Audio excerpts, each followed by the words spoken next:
They got teeth and claws, they'll scratch you.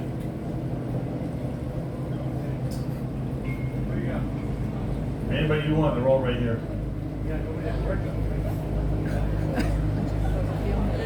Oh, right there, cheeks up.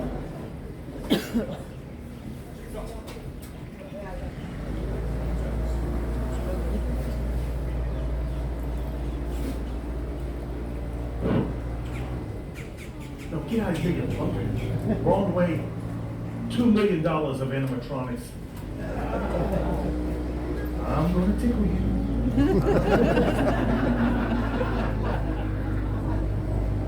Now, if you'll listen to one thing I say, how's that say? Pretty good? If you'll listen to one thing I say throughout this entire show, it should probably be this. Please don't ever try to handle or interact with a wild or even a captive alligator the way you see myself or Devin interact with these guys, because you're probably gonna die. My bad. These guys, clean up aisle 7. These guys are not wild alligators anymore. I literally spend hundreds of hours with each one of these guys, getting them used to our presence, so they know that we're not going to hurt them. Therefore, they have no desire to hurt myself or Devin, even though I keep telling them it's okay because he signed a waiver and people want to see blood. Now, if you're a Seminole warrior, let's say back in the 1800s, and you're out catching alligators, you're only doing that to feed your family, but you always want to catch them alive.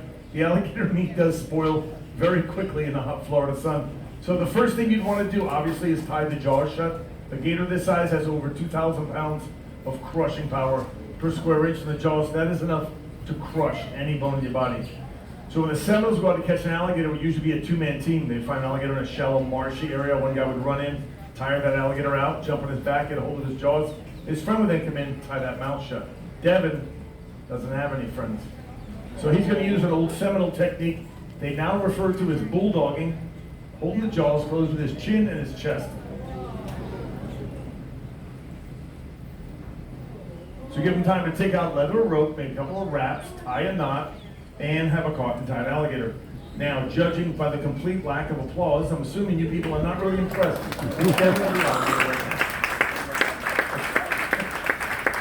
That was very touching. Probably nothing better for that kid's ego than pity applause when you really think about it. That's okay. I'll give him a chance to redeem himself in a minute or two. In the meantime, we're going to touch on a few different parts of the alligator's anatomy. The eyes of an alligator are very well protected. He's got very deep eye sockets.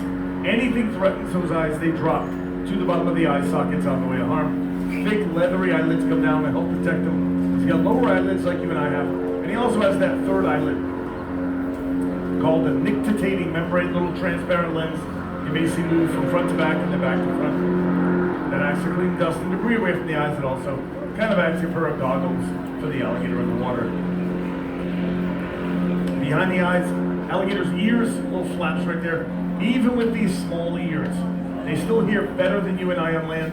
They also hear very well under the water. And if he does this fast enough, he can actually fly. Not with Devin on his back, of course, that would be crazy. But if that worked, I promise you, I would fly everywhere. Now, between the ears, behind the eyes, located right about there, alligator's brain. Alligator's brain is about the size of my thumb. They say there is only one animal in the entire world that has a smaller brain to body size ratio, and it just so happens to be sitting on the alligator's back right now.